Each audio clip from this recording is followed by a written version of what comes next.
जी राम राम। गुरुजी मैं ये पूछना चाहती हूँ कि राम जी के जो पिता सीगे दशरथ, और हिरण का शिकार क्यों करते थे? आप सभी चैनल को सब्सक्राइब कर लीजिएगा। जो भी यूट्यूब पर देख रहे हैं चैनल को सब्सक्राइब कर लीजिए और शेयर कीजिएगा। राधे राधे दोस्तों, स्वागत है आपका हमारे YouTube चैनल उषा भक्ति मार्ग में। बात करेंगे हमारे ऐसी महिला की जो कि पंडाल में आती है और कहती है गुरुजी कि पहले के राजा लोग हिरण का शिकार क्यों करते थे। आइए दोस्तों देखते हैं कि इस विषय में गुरुजी ने उस महिला को क्या समझाया। आज का वीडियो बहुत ही ज्ञानवर्धक होने वाला है, बीच में छोड़ के ना जाइएगा, बने रहिए हमारे साथ इस वीडियो के अंत तक। हिरण का शिकार क्यों करते थे? अच्छा, हिरण का शिकार क्यों करते थे? हाँ जी। जैसे आज के डॉक्टर अपनी कोई दवाई का एक्सपेरिमेंट वो चूहे पर करते हैं, है ना? हाँ जी। मेडिकल साइंस में आपने देखा सुना होगा, मेडिकल में हाँ जी। चूहे पर ही वो कोई दवाई, जो बच्चे पढ़ने जाते हैं उनका एक्सपेरिमेंट चूहे से कराते हैं। ठीक है। चूहे को ही फाड़ते हैं, फिर चूहे को ही सिलते हैं, टाँके लगाते हैं। यदि ये सक्सेस हो गया तो फिर आप आदमी का ऑपरेशन कर सकते हैं। मतलब बहुत सारे जगह से गुजरना पड़ता है। आज के मेडिकल साइंस में जैसे हम लोग चूहे पर एक्सपेरिमेंट करते हैं, उस जमाने में जो राजा होते थे वो हिरण को मारते थे ताकि उनको ये पता चले कि हम निशाना ठीक लगा पा रहे हैं कि नहीं। तो वो उस जमाने की एक शिक्षा थी। तो हर राजा महाराजा अपने शौक के लिए कि मैं अपनी विद्या ठीक से काम कर रही है तो कभी कभी जाते थे, रोज नहीं जाते थे। नहीं मार के मतलब उनका क्या करते थे, क्यों? बस मारते थे। अच्छा। उनका जो हिरण था उसका सींग लाके अपने घर में सजाते थे। अच्छा। तो वो राजा को अधिकार था, आम पब्लिक को। जैसे मैं चूहा मारूंगा तो पाप लगेगा, पर डॉक्टर चूहे पर एक्सपेरिमेंट करेगा उसे पाप नहीं लगेगा। वो एक शिक्षा है। बंदरों पर भी एक्सपेरिमेंट होती हैं दवाइयाँ, बंदरों को भी वो मारते काटते हैं। तो वो दवाई के लिए वो एक एक्सपेरिमेंट है, वो एक प्रोसेस करना ही पड़ेगा। हम बंदर मारेंगे पाप लगेगा, डॉक्टर अपनी दवाई का प्रयोग कर रहा है वो पाप नहीं है, वो पढ़ाई शिक्षा है, करना ही पड़ेगा। उसी तरह राजा महाराजा शेर का और हिरण का, ये दो शिकार कर, जो शेर को मार दे वो राजा होता था। ठीक है। दूसरा सवाल ये इससे है पता लगता था कि हमारा राजा डरपोक तो नहीं है, डर के भाग तो नहीं जाएगा मैदान छोड़ के जब उस पर आएगी। तो इसलिए शेर का शिकार करने वाला ही तो युद्ध में, जंग में खड़ा हो सकेगा। हाँ जी। और जो हिरण भागता हुआ हिरण पे निशाना लगाए वही तो दुश्मन को भी निशाने से मारेगा। इसलिए सब राजाओं की शिक्षा है एक प्रकार की, इसलिए मारते थे। राधे राधे। गुरुजी मेरा प्रश्न है कि क्या लड़कियां रुद्राक्ष पहन सकती हैं? बिल्कुल पहन सकती हैं। किसमें, मतलब धागे में या किसमें? धागे में, जो आपके पास है, चांदी में पहने, सोने में पहने, धागे में पहने। जी गुरुजी। जय श्रीमान नारायण। नमो नमः आचार्य गुरुदेव। खुश रहिए। गुरुदेव मेरा यह प्रश्न था कि जब हम भगवान की पूजा करते हैं तो हम आसन क्यों बिछाते हैं? आसन बिछाना जरूरी होता है। हम पूजा करते हैं तो आसन इसलिए बिछाते हैं क्योंकि पृथ्वी हमारी माता है जी। और हम पृथ्वी माता को पहले वस्त्र, आसन रूपी वस्त्र दे करके फिर उसके ऊपर माँ हमें अपने साड़ी, माँ पहले कपड़े पहनती है फिर हमें अपनी गोद में लेती है। उसी प्रकार हम आसन इसलिए बिछाते हैं क्योंकि आसन बिछाना पूजा में हमारे मन को केंद्रित करने में आसन का भी एक बहुत बड़ा योगदान होता है, मन के भटका। इसलिए आसन कोई भी ना हो, आसन पवित्र होनी चाहिए। वही हो जिस पे आप बैठते हो, उसी पे बैठ के खा लिया, उसी पे बैठ के पूजा कर ली, ऐसा नहीं। आसन शुद्ध होगी तो विचार भी शुद्ध होंगे। इसलिए आसन का बहुत बड़ा महत्व है। कि राधे राधे। राधे जी, आपसे मुझे सवाल करना है कि 2 साल पहले मेरे पापा खत्म हो चुके हैं और उसके बाद से ही हमारे घर में बिल्कुल भी कुछ भी अच्छा नहीं हो रहा। यहाँ तक कि मेरा भाई BMW में मैनेजर था, अब वो बिल्कुल भी ना काम पे जाता है और उसका दिमाग ऐसा हो गया है कि ना उसका किसी काम में मन लगता है और पागलों जैसी हरकतें करता है। ऐसा लगता है कि वो कहता है कि मुझे ना आत्महत्या करनी है। कहाँ है आपका भाई? भाई हम दिल्ली से हैं तो वो घर पे हैं, ना तो वो 1 महीने से ऑफिस जा रहे हैं और BMW मैनेजर हैं। तो आप उनको बोलना कथा सुना करें। वो आपको मानते ही नहीं है, ना ही राधा कृष्ण भगवान को मानते हैं। मेरी मम्मी और पापा आपके बड़े भक्त हैं, वो हर महीने वृंदावन आते थे। मेरे पापा करुणा में, उनको करुणा हो गया तो वो खत्म हो गए। और जब से ही हमारे घर में ऐसा कुछ हो गया कि कुछ भी अच्छा ही नहीं हो रहा, पता नहीं क्या हो गया हमारे घर में। उनको बोलना आए, एक बार मिले, मैं उनको समझाऊंगा। नहीं तो जैसे कहते हैं कि वो उनकी आत्मा को शांति नहीं मिली है, किस वजह से जो हमारे घर में हो रहा है। शांति के लिए कर लीजिएगा, कोई प्रयास कर लीजिएगा उनके लिए। आप कुछ बता दीजिए। उपाय यही है कि आप उनके लिए कोई पुण्य का काम करो, उनके नाम से कोई किसी को भोज भंडारा कराओ, पोथी पाठ कराओ, पिंडदान करो, यही है। मगर महाराज जी, मेरे घर में जब से मैंने आपकी 2 साल से भागवत सुनी है, मेरे घर में इतना बदलाव आ गया है कि मेरे जो पति थे इतने बदल गए मेरे लिए। नहीं तो हमारे घर में इतना कलेश होता था कि थाना पुलिस तक हो जाता था हमारे घर में। जब से मैं आपसे जुड़ी हूँ, सच्ची प्रभु जी आपसे कहती हूँ कि मेरी जिंदगी में बहुत बदलाव आ गया। खुश रहिए। बस आपकी कृपा चाहती हूँ। आपके भाई सुनेंगे वो भी बदल जाएंगे, जो भागवत सुनेगा वो बदलेगा, जी, बस जो अपने नहीं आप सुनेगा वो, बात उसकी गारंटी नहीं है। जी। गुरुजी राधे राधे। जी राधे राधे। मैं आपकी कथा 9 महीने से सुन रही हूँ और पहले मैं मांस मछली सब कुछ खाती थी। अच्छा। और जब 9 महीने से मैं सुन रही हूँ तो 4 महीने से मैं मीट मछली सब कुछ खाना छोड़ दी हूँ और आपका कथा देखती हूँ। लेकिन प्रॉब्लम यह है गुरुजी, मेरे सपने में ना पहले प्रेत आते थे, देखती थी मैं 8-10 वर्ष पहले से। लेकिन जब से मैं आपकी कथा सुनने लगी हूँ वो मेरी सपना खत्म हो गई। तब से कथा आप सुन रहे हैं तो आपके पास आने वाले प्रेतों का भी उद्धार हो गया। और प्रश्न एक है कि मैं अभी गोकुल गई थी तो वहाँ पे ना बोलते हैं कि 1 पाव के लिए आपको 1300 रुपया देना पड़ेगा। तो वैसे पंडित जी वहाँ से 1300 पैसे मांगते हैं। वो पंडा अपने ढंग से अपना काम करते हैं, अपने को सावधान रहना पड़ेगा बस। 13 मेरे से भी 1300 रुपये ले लिया, मेरे ननद से भी 1300 रुपये ले ली उस पंडित जी ने।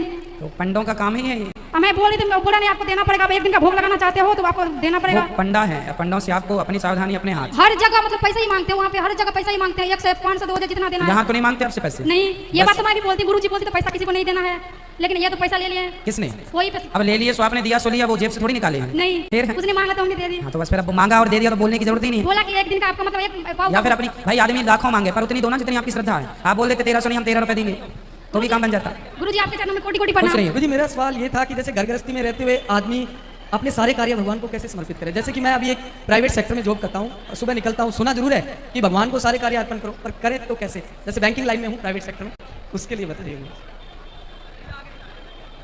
आपकी शादी हो गई? यहाँ पत्नी है? हाँ जी। कहाँ है? तो आपकी पत्नी आपके चरणों में उसने आत्मसमर्पण कर दिया है कि नहीं? हाँ, वो भी भगवान को पूरा मानती है, सहयोग नहीं, करती है। अभी मेरे कुछ प्रश्नों का उत्तर दो, फिर मैं आपके प्रश्नों का उत्तर दूंगा। आपकी पत्नी ने आपके चरणों में समर्पण किया कि नहीं? मतलब सर गुरुजी समझा नहीं मैं क्या। समर्पण का मतलब ये है कि पत्नी आपकी हो गई, वो स्त्री, वो लड़की, किसी बाप की बेटी अब आपकी हो गई। हाँ, पत्नी रूप में स्वीकार किया। हो गई ना। अब पत्नी को बुखार आ जाए, उसकी तबीयत खराब हो जाए, तो वो दुख पत्नी के संग आपका भी हुआ कि नहीं? हुआ। यदि पत्नी के पास कुछ वो जॉब करती है, सरकारी नौकरी में है, माना कि किसी की पत्नी, और कमाई करती है, तो वो धन पे भी आपका अधिकार हुआ कि नहीं? क्योंकि आप समर्पित कर चुके हैं। उसी तरह जब आप अपने आप को भगवान के चरणों में समर्पण कर देते हैं, मैं अपने आप को आप भगवान के चरणों में समर्पित कर दूंगा, तो केवल मैं नहीं, फिर मेरा काम धंधा, बिजनेस, व्यापार, प्रॉपर्टी सब भगवान की हो जाएगी। फिर हम कभी ये ना माने कि ये हमारा है, सदा यही मान के कर्म करते रहे, प्रभु ये सब आपका है, अब तो मैंने अपने आप को सौंप दिया। जब हर चीज भगवान की हो जाएगी तो फिर अपने आप आपकी वो हर समय जो आप करेंगे, हर क्रिया भक्ति हो जाएगी। एक गुरुजी छोटा सा सवाल और कि जैसे मेरा प्राइवेट सेक्टर है, मुझे ना चाहते हुए भी झूठ बोलना पड़ता है, ना चाहते हुए सोचता हूँ कि झूठ मत बोलूँ, पर फिर भी कहीं ना कहीं बोलना पड़ जाता है। तो उसके तो लिए ऐसा क्या काम है कि झूठ बोलना पड़ता है? मेरा जैसे बैंकिंग लाइन में है, इंश्योरेंस बेचना, लाइफ इंश्योरेंस, हेल्थ पॉलिसी। तो अच्छा, इंश्योरेंस में झूठ बोलना पड़ता है? हाँ, क्योंकि इतने हमारे अपोजिट होते हैं कि थोड़ा बहुत उसको एक दो बढ़ा चढ़ा के कि हमारे ये फायदा है, ये है, तो झूठ बोला जाता है। गुरु कोशिश ये करिए कि सच बोलने से काम हो जाए। सच गुरुजी मेरा प्रश्न ये है कि दुनिया में मतलब बहुत से इंसान ऐसे होते हैं जिनको पिछले जन्म की सारी बातें याद रहती हैं, वो कहाँ रहते थे, उनके माता पिता कौन थे, उनका नाम क्या था। ठीक है। तो वो पिछले जन्म में भी इंसान थे और इस जन्म में भी इंसान हो गया है, तो वो फिर वो 84 लाख योनियों वाली बात कहाँ गई फिर उसमें? कई बार कई इंसान, हाँ। जैसे मैं, हाँ। जैसे आप, यदि अच्छा कर्म करके जाएंगे हाँ। तो अच्छा कर्म करने वाला तो अगले जन्म में इंसान ही बनेगा ना। अच्छा। आप कोई बुरा कर्म करके मरे तो उसे 84 का चक्कर मिलेगा। आप जैसे भरत जी, भागवत जी में कथा है, भरत जी जब मरे तो उन्हें मृग बनना पड़ा। हाँ। तो भागवत जी के अनुसार भरत जी को मृग बनना पड़ा। हाँ। तो हम भी कुछ लोगों को ये मान लें कि हम यदि पुण्य करके जा रहे हैं और हम भगवान के पास जाके कहें कि प्रभु हम आपके हैं, तो भगवान बोलेंगे अब तुम्हें क्या चाहिए? तो बोल दो कि हम मनुष्य बनना चाहते हैं और भक्ति करेंगे आपकी। जैसे प्रहलाद जी, जैसे ध्रुव जी, ये पिछले जन्म में भी मनुष्य थे, इस जन्म में भी मनुष्य। जैसे मैं भक्ति करते करते यदि मर गया तो भगवान मुझे फिर अगला जन्म मनुष्य का देंगे, क्योंकि वो मेरी भक्ति की रफ्तार इस जन्म में वहीं से स्टार्ट होगी आगे चलने के लिए। तो सब ही 84 के चक्कर में पड़ते हैं, ऐसा नहीं है, पर 84 लाख होती है, ये सत्य है। तो 84 लाख में 4 लाख मनुष्य की होती है योनियां। हाँ। तो इसका मतलब तो ये हुआ ना कि 4 लाख बार मनुष्य बनेंगे हम। अब मनुष्य भी की वैरायटियां होती हैं ना। हाँ। अब जैसे मनुष्य हैं अलग अलग प्रकार के। हाँ। आप भी मनुष्य हैं, हम भी मनुष्य हैं, लेकिन इसमें अंतर है। बंदर भी कई प्रकार के, लाल मुंह का बंदर अलग, काले मुंह का बंदर अलग, दोनों बंदर हैं। ऐसे बंदर भी बहुत प्रकार के हैं, शेर भी बहुत प्रकार के। ऐसे मनुष्य भी, आप और हम देखो भारतीय हैं तो अलग हैं, विदेश के मनुष्य अलग ही हैं, है ना। हाँ। कहीं किसी देश के मनुष्य बिल्कुल छोटे छोटे हैं, हाँ। है ना, किसी देश के मनुष्य बड़े बड़े हैं। तो ये योनियां हैं मतलब? ये योनियां ही हैं। आप ये समझ लो कि 84 लाख योनियों में मनुष्य की ये योनि अभी आ गई। जैसे मनुष्य की योनि में स्त्री योनि अलग है, पुरुष योनि अलग है। ठीक है। तो मतलब हम अगले जन्म में मनुष्य बनेंगे, ऐसा हो सकता है? ऐसा संभावना है, पर पूर्ण ये ना मान के चलें कि हम मनुष्य बनेंगे, वो कर्मों पर निर्भर है। श्रीमन नारायण गुरुजी, पहली बात तो मैंने सिर्फ एक बार आपको देखा, सीधा आया, सीधा मैंने दीक्षा ली। मैंने कुछ नहीं सोचा, सिर्फ आके सीधा दीक्षा ली मैंने। अच्छा। हमारे माँ बाप, पिताजी पहले से कुछ इसी धर्म से जुड़े हुए थे। अब हम लोग भी है ना, कोई खाता पीता पहले से हमारे परिवार में। और आज हमारी धर्मपत्नी का जन्मदिन है। पहले आए थे हम, तबिया ने क्षेत्र कराया था, आज आए हम, तबिया ने क्षेत्र कराया हुआ। सुंदर। और गुरुजी, मैं जो कुछ सवाल पूछ रहा हूँ, तो अगर कोई गलती हो तो क्षमा कर देना मुझे। जी बिल्कुल, अगर आ गया है तो पूछूं? जरूर। गुरुजी, आप कहते हैं कि हम भगवान की साथ इच्छा से होता है काम, तो आप बताते हैं कि मालिक है, गाड़ी ड्राइवर हम चला रहे हैं और हम खाई में गिरा देते हैं गाड़ी को, तो उसमें इच्छा तो उन्होंने आदेश दिया लेकिन चला हम रहे हैं, हमारी लापरवाही से वो एक्सीडेंट हुआ, तो उसमें भगवान ने बुद्धि दिया, उस वजह से हमें कंट्रोल नहीं किया, जिससे वो हो गया। अगर गुरुजी हम सही चला रहे हैं, सही लिमिट में चला रहे हैं, अगर कोई दूसरा आदमी पीछे से आके ठोक दे हमें, तो उसमें किसकी मर्जी है? वो एक होनी है, आपको जो दुख मिलना है वो मिलेगा किसी भी बहाने से मिलेगा। अब वो दुख क्यों मिला? भाई आपकी गाड़ी पीछे से किसी ने ठोक दी, नुकसान हुआ, चोट लगी, अलग, नुकसान हुआ अलग, चोट लगी अलग। हमारे जीवन में जो भी हमें नुकसान होगा, हानि लाभ जीवन मरण यश अपयश विधि, हाथ 6 चीज़ें ईश्वर के हाथ में है।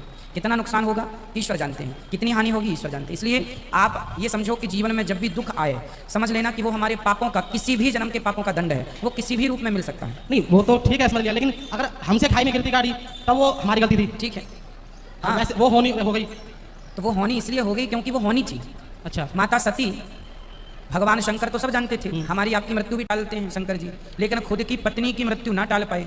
सती जी दक्ष के यज्ञ में जल गई, तो क्या शंकर जी सबकी मृत्यु टालने वाले अपनी पत्नी की मृत्यु नहीं टाल सकते थे? नहीं टाल पाए। क्यों? हरि इच्छा भावी बलवाना, जो होना है उसे शंकर जी नहीं रोक सकते। फिर आप सवाल करेंगे कि शंकर जी फिर क्या रोकते हैं? जो कर्मों के अधीन है, कर्मों के कारण जो हमें दुख मिलता है, वो तो भगवान उसको बदल सकते हैं। विशेष आपने गलत ही कर्म किए हैं, वो दंड फिर माफ नहीं होता, वो भोग के ही नष्ट होता है। कल मैं गुरु दीक्षा लेने जा रहा हूँ जी।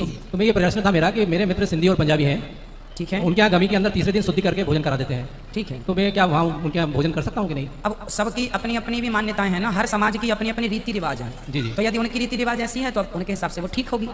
हाँ, तो मैं वही आपसे आदेश ले रहा था। ठीक है। देखा दोस्तों, आज की वीडियो आपने पूरी देखी और सुनी। जैसे कि उस महिला ने प्रश्न किया कि गुरुजी पहले के लोग शेर का मतलब हिरण का शिकार क्यों करते थे। इस विषय में गुरुजी ने यही समझाया कि जैसे पहले के बच्चे जो हैं साइंस पढ़ते थे, इसके बाद जो उन्हें रिसर्च करना होता था तो करते थे कि जो शिक्षा प्राप्त करनी है, कहते हैं या चूहे पर जो है चीर फाड़ करते थे, फिर उसे सिलते थे, और जब इसके बाद मतलब सिलाई करने के बाद अगर चूहा वो जिंदा है, या मेंढक पर भी करते थे, हमने देखा है, तो उसे भी जैसे चीरा लगाया उसके पेट में, और इसके बाद जो भी उनका रिसर्च है किया और सिलाई मार के अगर वो मेंढक चलने लगा तो कहते ही हमारी शिक्षा पूरी हो गई। तो इसके बाद वो जो है इंसानों का ऑपरेशन कर सकते हैं। और बाकी बहुत सारी ऐसी शिक्षाएं मिलती थी। इसी तरीके से राजा लोग भी जो है शेर का शिकार करते थे, इसीलिए कि देखें ये राजा पूरी तरीके से अपनी शिक्षा में निपुण है कि नहीं है, या जैसे परेशानी प्रॉब्लम आने पर या समस्याएं सामने आने पर राजा भागता तो नहीं है, ये उनकी शिक्षा होती थी। लेकिन हम लोग अगर ये जीव जंतुओं को हत्या करेंगे तो हमें पाप लगेगा। लेकिन दोस्तों आपकी क्या राय है, आप हमें कमेंट बॉक्स में कमेंट करके बता सकते हैं। और हाँ, अगर अभी तक आपने हमारे चैनल को सब्सक्राइब नहीं किया है तो आप हमारे चैनल को सब्सक्राइब कर लें, हमारी वीडियो को ज़्यादा से ज़्यादा लाइक व शेयर करें। कमेंट बॉक्स में राधे राधे लिखना ना भूलें। मिलेंगे किसी ऐसी अन्य वीडियो के साथ, तब तक के लिए राधे राधे।